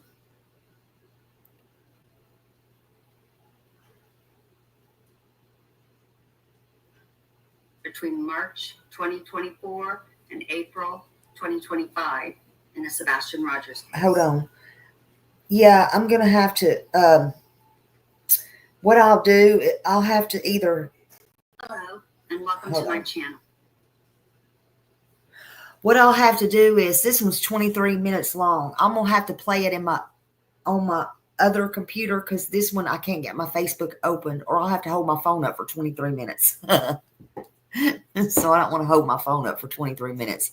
Yeah, I see it. I don't think I can't get it in my, I can get it in my email, but I can't, because did it come from Facebook or no? All right, hold on. Let's try this. Maybe I can. Hold on. Hold on. Yeah, we can. Hold on. It come from YouTube, right? Hold on. Let me see. Okay, hold on.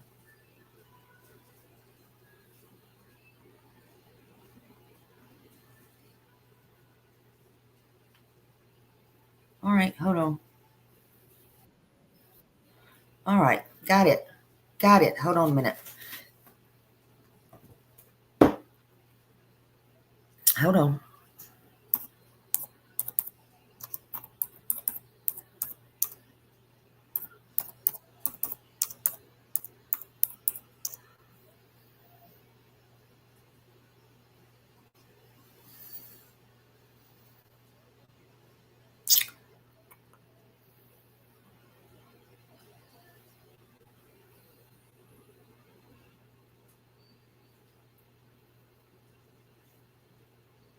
Welcome to my channel. This video will be highlighting some of the main threats that occurred between March 2024 and April 2025 in the Sebastian Rogers case. All right, this is Cliff Notes. March 2024, the United Cajun Navy receives death threats.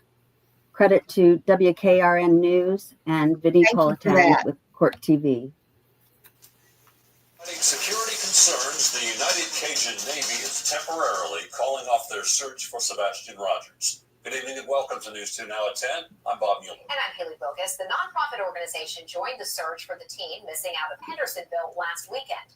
But as News 2's Sarah Smith reports, the group says the search has now become too dangerous. The volunteer group United Cajun Navy reportedly getting death threats for their efforts in finding Sebastian Rogers. Sumner County Commissioner Don Schmidt shares his concerns. I did receive a phone call from Skip Butler a couple of days ago, and he had reached out to me. And as soon as he told me that, that he was getting death threats and they were, fearing for their safety, I said, you need to call law enforcement right away. It's unclear who the threats are coming from.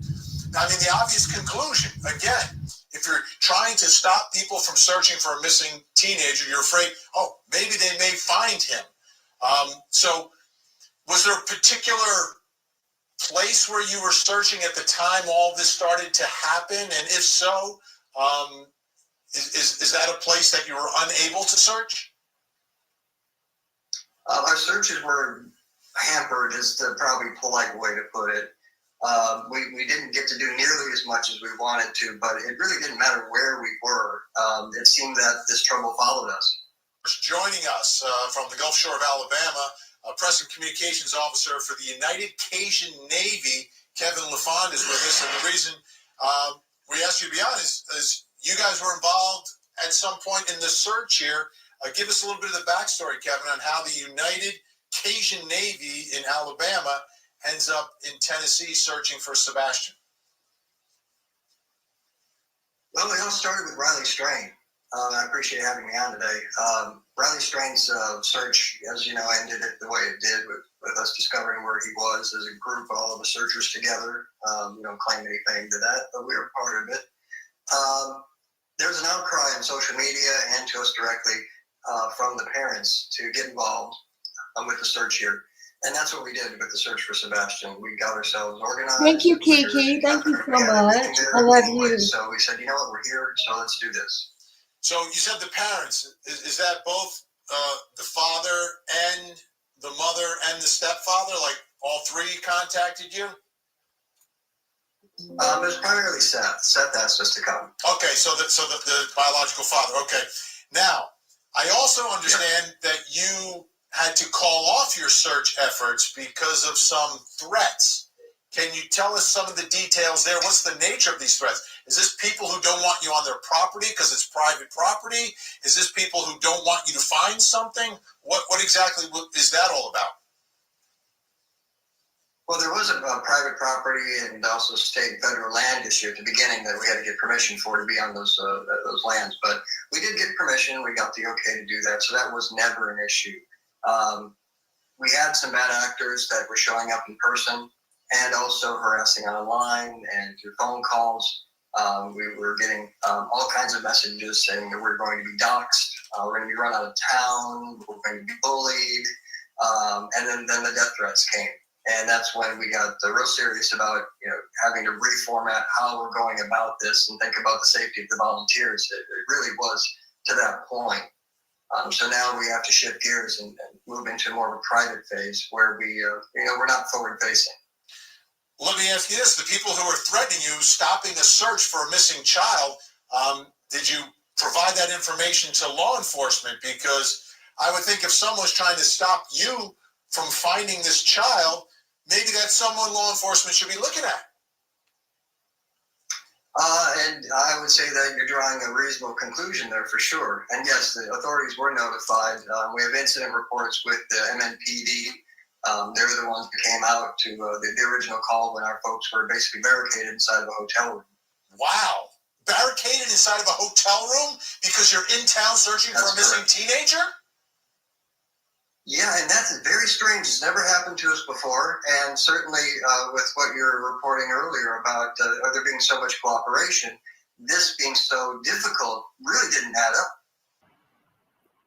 June 2024. Chris Proudfoot threatens a neighbor and her son's girlfriend. Credit to JLR Investigates. Never meant to upset anybody. Turn around, Stafford. I'm coming back down, and Chris is now, mind you, I have never met this man, never seen him before. I wouldn't even know who he is. Matter of fact, I thought he was law enforcement. Stands in the middle of the street and puts his hand out and stops, just like this. So right on the window, and he comes around and he stands there just like this. And, what are you doing out here? And I'm like, holy crap. I said, I'm so sorry. So I'm like, I'm so sorry. I kept apologizing to him, and he got really upset and, kind of said some things, and I was just trying to calm him down and I apologize. And my son's girlfriend was in the back, and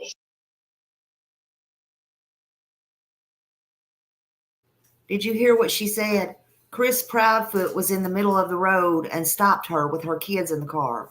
This is Bobby. This is the neighbor. You had big people being threatened. This ain't all. So This is Cliff Notes. Go make sure you sub up to them as well. Let's continue.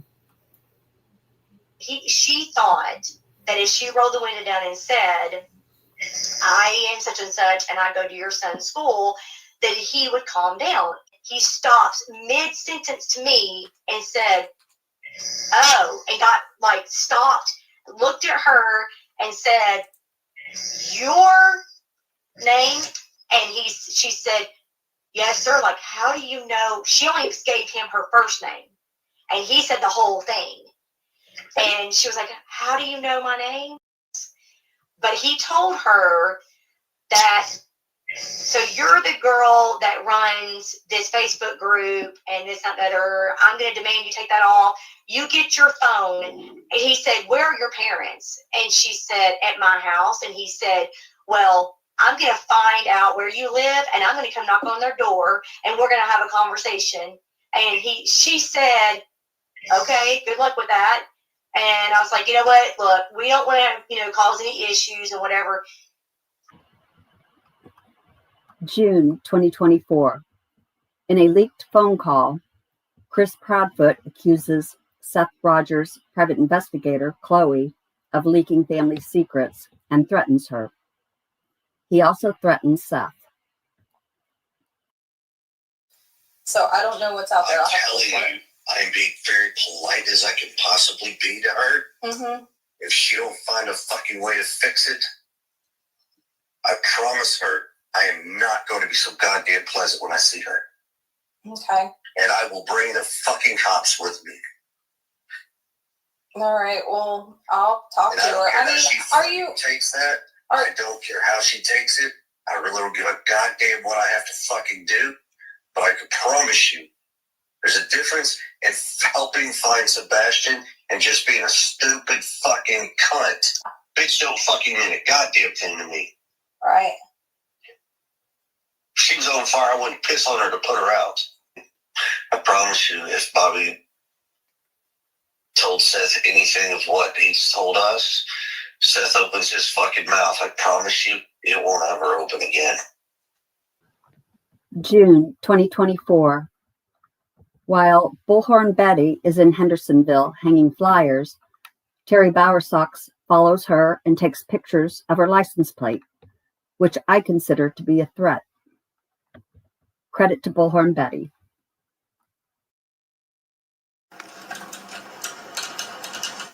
up, taking my tag plate. Let's turn around on his tag plate.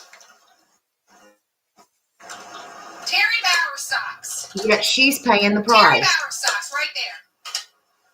Came up and decided to take my plate on September 2024. CJ and Trey are searching around Beach High School and someone cuts the serpentine belt on CJ's car. Credit to Evel CJ. Yeah, my serpentine belt magically disappeared. And then I showed you guys on the stream too, because I was like, I ain't fucking playing. Like I took the camera. I showed you. Look, the belt's gone. I took a picture just in case. I was like, I'm taking a picture. The belt is gone. And as I'm driving here, all of a sudden it's like, geez, something's up with the car. Something don't seem right. And then we get here, and all of a sudden my lights are going ting, ting, ting, ting, ting, and I'm like, oh my gosh, what the hell? And then we just literally pull over and park in a parking spot. That's when pop the hood. Your belt's gone, bro. What? Yeah, I said, pop your hood. We'll check out your power steering pump. I was thinking it might need, your fluid may need taken out, and we could just put some new fluid in it. I think it'd probably be good for checking for shavings. And we popped it, and I went to look for the power steering reservoir, and I look, and I'm like, what the heck? I like the belt's gone. September 2024. Dog the Bounty Hunter joins the search for Sebastian Rogers, along with his team from At Night Media. Many people help me, Nick, to add my team, and then I have one of the greatest lawyers in the world for this particular subject. I mean, this guy is like, it's just incredible. So anywhere you go, you must have a good lawyer in this business. So please, let's pass this on to him. Well, as a more than 3-decade law enforcement official myself in Pennsylvania, the former district attorney and former attorney general, I know what the local authorities must be feeling and the frustration they must be feeling. And I know from my own experience that sometimes you need to rely on people like dog experts that are willing to give their time and energy to come and assist law enforcement in doing their job. And, I'm stunned when I learned about the facts of this case that, the young boy has left the home of his mother and his stepfather, and they don't seem to be particularly broken up about that. I'm sure that is sticking in the minds of a lot of people who want to know what the answer to that is. I also was struck by the fact that the people doing the search, Dog, Nick the Hat, and some of the other people are facing death threats. And why was the stepfather threatening people that were out looking for the boy? Volunteers were out there, and he was threatening them. Dog is also offering a $100,000 reward to anyone with information. This is not the first rodeo for me finding a missing child. But Dog and Seth say they have faced online threats that go beyond opinions. It's really bad. I mean, they have threatened, Seth's family. October 2024. Hong from At Night Media begins receiving threats. And it's been 7 months, and everybody's trying to help is getting death threats. As you can see on the news, I'm not going to go based on the tiki-taki people and like the YouTube people or whatever. Like, I based on the news, okay? Sometime in September 2024, this man is seen on security footage creeping around Hong's house. The same man seems to be sitting behind Chris Proudfoot at Bullhorn Betty's court hearing in October 2024. Check that out. January 2025. Someone who goes by Chromaland on X brazenly tweeted a death threat towards Hong, stating, "I will shoot you in the face worse than your own government, Hong." At Night addressed the tweet, stating, "The incident is part of a disturbing trend marking the 10th direct death threat received by At Night's partners, affiliates, associates, and volunteers across 4 states. We at Night Private Intelligence remain steadfast. This threat, like the others, is being treated with the utmost seriousness and is currently under investigation by multiple law enforcement agencies." December 2024. Nick the Hat is threatened by Chris Proudfoot's private investigator, Steve Fisher. Credit to Nick the Hat. But I want to talk about Stephen Fisher, SF Investigates, the guy that is representing parties in this and other matters across the entire country he inserts himself into, right? The guy is blackmailing and extorting us and me. I'm putting that out there. And I call on you, Steve, to sue me for that so you can prove what yourself. It's not going to work. Stephen Fisher is blackmailing and extorting us. He's partnering with former staffers. And it's kind of wild. His tactic involves silencing people. It involves sabotaging and then stabbing. That's kind of how he does it. He stabs the information with misinformation. April 2025. A Sumner County, Tennessee judge is threatened and therefore recuses himself. Credit to Bullhorn Betty.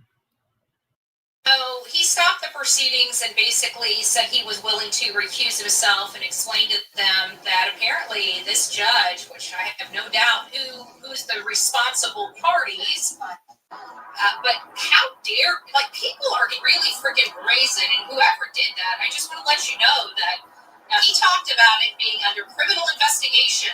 You cannot threaten a freaking judge. Whatever idiot did that is a stupid bonehead.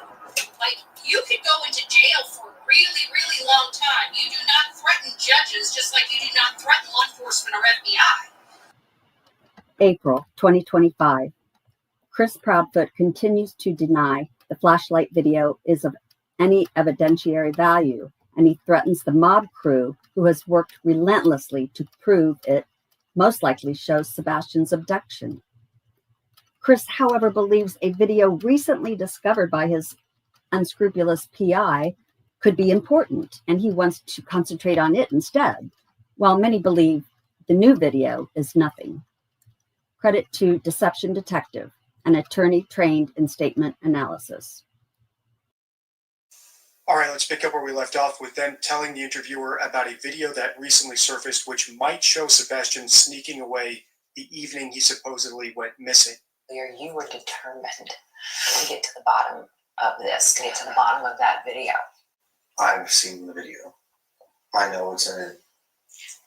It actually gives us more rejuvenated hope that we may actually be onto something. We just have to run it down. We've got to figure this out. And the law enforcement doing what they can, and with the help of like TBI, the FBI, all of that. I mean, I believe Secret Service was involved in the beginning. Maybe they can look at this video as well. It sounds like Chris wants all the help he can get analyzing that video, but his actions say otherwise. As I said in the intro, the Proudfoots say they want help, but when someone actually helps them, it's a different story. The best known example of this, of course, is Dog the Bounty Hunter, who volunteered his services, but has only been met with resistance from the Proudfoots. But when it comes to the video, there actually is someone on YouTube who's been breaking down all the videos related to this case in great detail, and that is YouTuber Mob Crew. And just like Dog the Bounty Hunter and everyone else who's been working for free to try to figure out what happened to Sebastian, Chris isn't very grateful. In fact, here's the thanks Mob Crew got from Chris on a live stream not long ago. You know what? I even went in and told Mob Crew that when he was sitting there talking all that, there was a whole bunch of shit he was saying. I can't remember what all he said, but I went in there and said, well, if you really want to know that bad, why don't you go in there? Why don't you go ask him? He's got no problem speaking to you. Well, I got Mob Crew a better one. You want to look at your videos very carefully, and you want to get them done correctly? Get off your damn computer and bring your ass down here and come find me, and I'll walk with you on every part of this road and walk with you on every part of your video. I got no problem with it. But when you sit behind a damn keyboard and you do the shit that you're doing, you play with fire, you're liable to get burned. You might want to reconsider some of the things he's doing right now, because he potentially may have a bigger issue down the road. Some thanks, huh? And the way that the Proudfoots ask for help but then refuse it when they actually get it is part of a bigger sign of a hoax.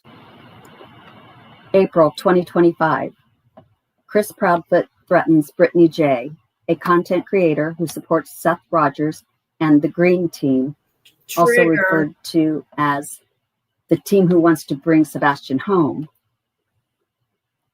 Brittany is also the subject of bullying by what we refer to as the hate channels. Credit to Crime Time Buzz. So you heard you talking about Brittany J, right? Yeah. That bitch couldn't get fucked if she ran through a field of pigs backwards with her ass cheeks spread wide the fuck open. So you can play that shit for that bitch to hear. That's not what you really want to fucking know. She ain't had her fucking feelings crushed, but I'll do my minimum to fucking destroy her fucking feelings. Because quite honestly, that bitch needs to close her fucking mouth before she stuff a whole goddamn turkey in it and choke on the fucking chick leg on the way down. And hell, by doing it, she might actually do something good for her kids and her husband. So fuck that bitch. I'm sick and tired of listening to this fucking bitch run her mouth about me, my wife, my family, and anybody else out there. When that bitch she ain't fucking arranged, she ain't a goddamn perfect person. Fuck her. Prove it. Prove it. Prove it.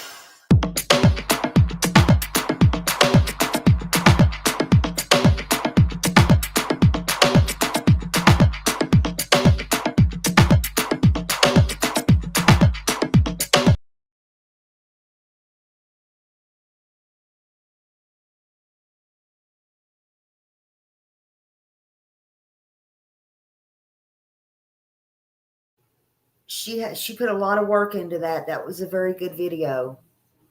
Absolutely. Hold on. Where are we at? Let's see. Oh, God. Hold on.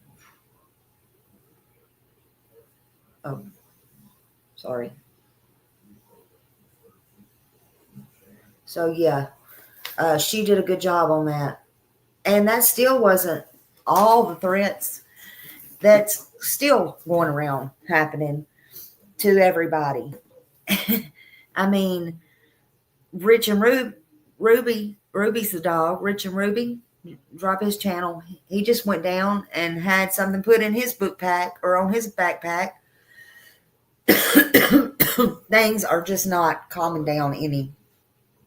They're getting way out of hand, and it's ridiculous. All in the name of finding or advocating for a child, and it's ridiculous. It's ridiculous. And the things that's going on these YouTube streets, it's against YouTube rules. It's pathetic. It's sickening. It's gross. And it's not even the creators that's doing it to others. You never know what sick individual is going to come to their channel and try to be the creator's hero. Thank you, Brenda Brown. Whoop, whoop.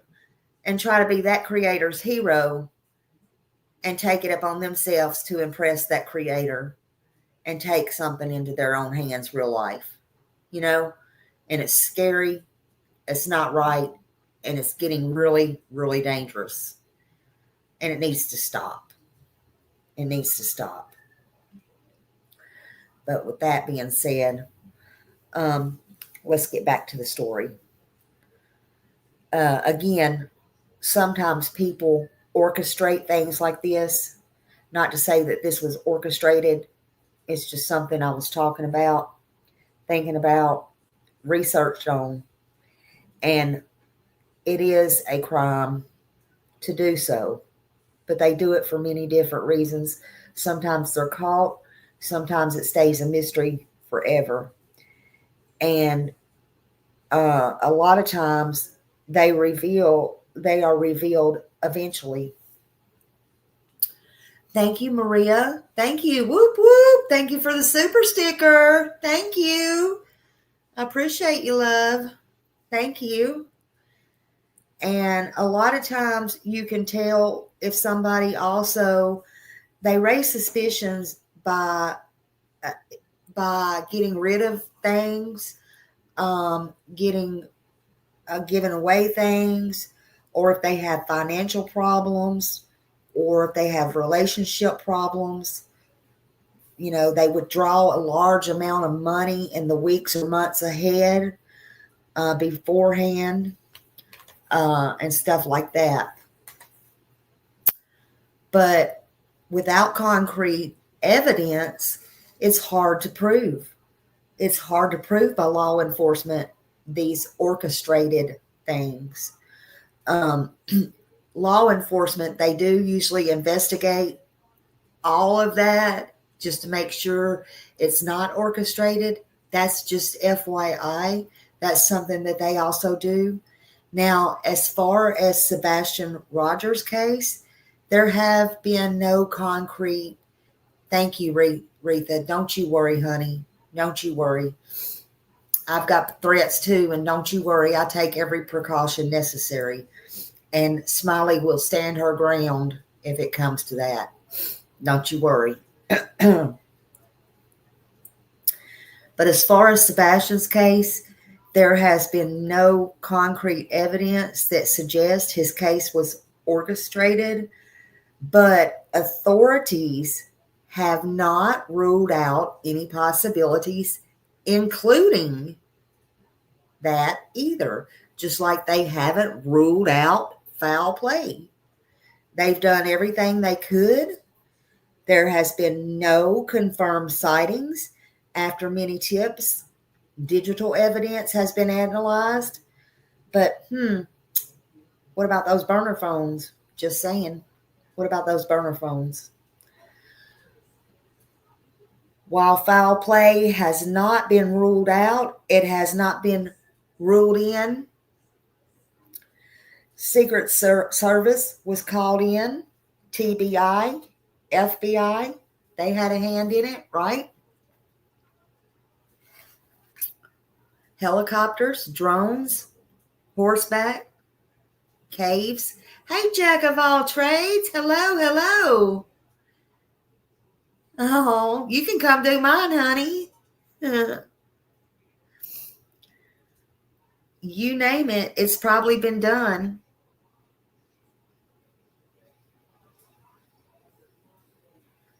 I don't know. I know that parts of New York was. I don't remember that specific place has been. It just probably slipped my memory on Clinton, but I don't know. Yeah, that was, I think, a ransom, but it was orchestrated, I believe. I think that one was behind my time. I mean, before my time, honestly. I was a little girl. I remember it being talked about. Yeah, and listen, there we go. We don't know what we don't know, Sherlock Craddock. but everything, if you name it, has probably been done. But while there's no evidence, there's nothing saying that this case was orchestrated. But it does remain a possibility, and a possibility investigators would consider. Okay, and here's the factors that may actually lead to that would be orchestrated, would include a lack of physical evidence indicating that Sebastian simply wandered off, no witnesses, inconsistencies, and God knows there's plenty of those to hand out. No evidence of a crime was found, but in this case, to be fair, did they even look for a crime? I'm just saying. But believe the focus of law enforcement remains on finding Sebastian Wayne Drake Rogers. Sebastian has medical conditions, including autism, which might make his behavior or reactions unpredictable, and he may need help. He has a chromosome deletion, and he very easily may need emergency medical help if he falls, hits his head, or gets hit in the head. I'm just saying. I'm just saying. Sebastian has been missing since February 25th, 2024, and this case does remain active to this day.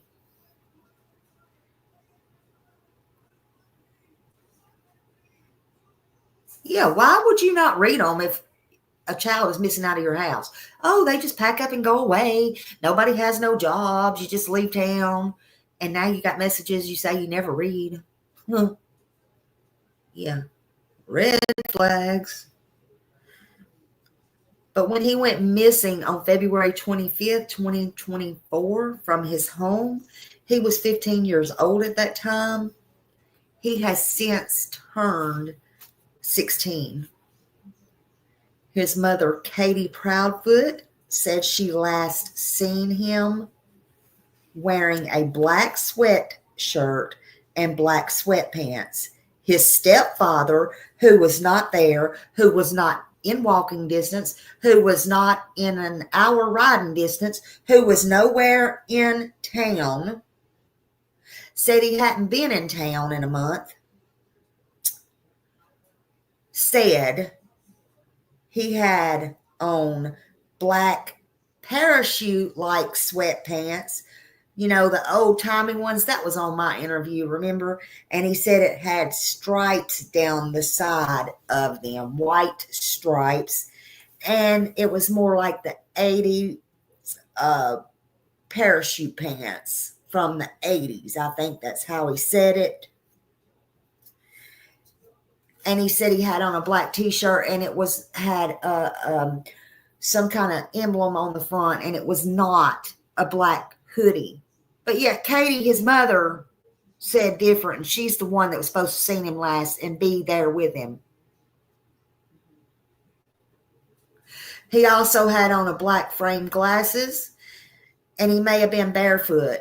His mother said he was barefoot, and his stepdad said all of his shoes was accounted for. And to be fair, even Seth, who hadn't seen him in a couple of weeks but noticed the boots he bought him and his shoes was sitting there. We just heard that. But Sheriff Craddock said he wasn't going to say he was barefoot.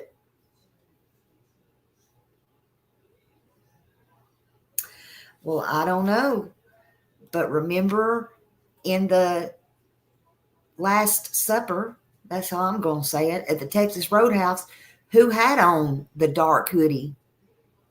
Katie? I don't know. Because nobody, not Seth, not L.E., nobody can make out if he was the one that took out the trash. It was too grainy and too dark. So, I don't know. But Sheriff Craddock said he was not going to say he was barefoot. I have played that in my live 2 or 3 times.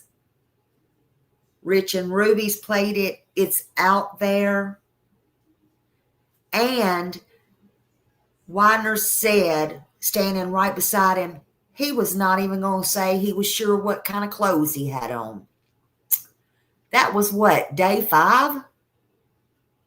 Day 3, day 5? Those are facts. They're out there.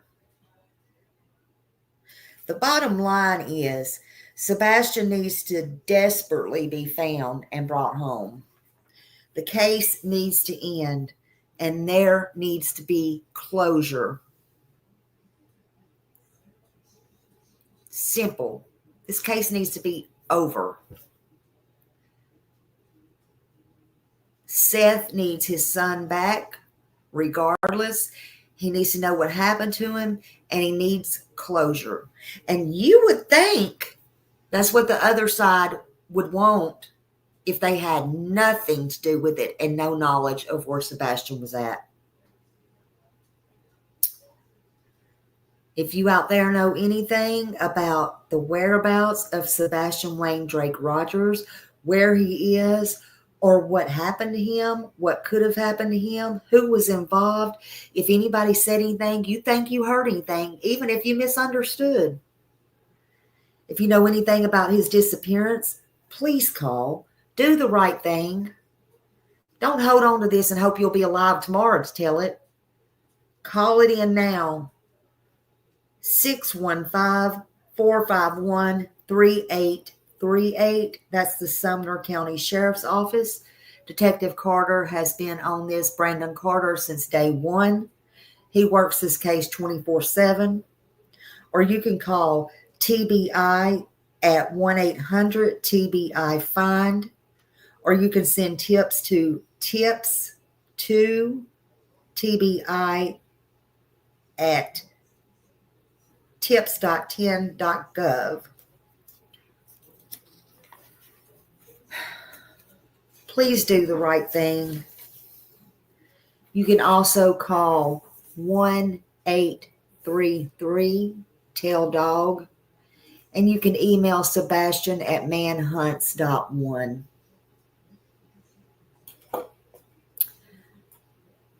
This is also the other place you can submit a tip to at the Sumner County Sheriff's Office, www.sumnersheriff.com. There's plenty of ways you can get this information in. Please do it. Please do it. Please do it. There is a reward out there, but it should not be about the money. It should be about this face right here and this young boy. Let's get it done. Get it done. Let's get him back. Where's Sebastian Wayne Drake Rogers?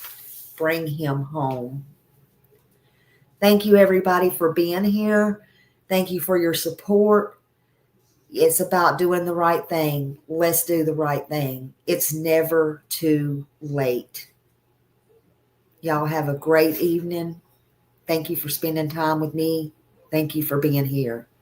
More importantly, be there for Sebastian. Don't let him down another day. He's already been let down by way too many people. Y'all have a good night.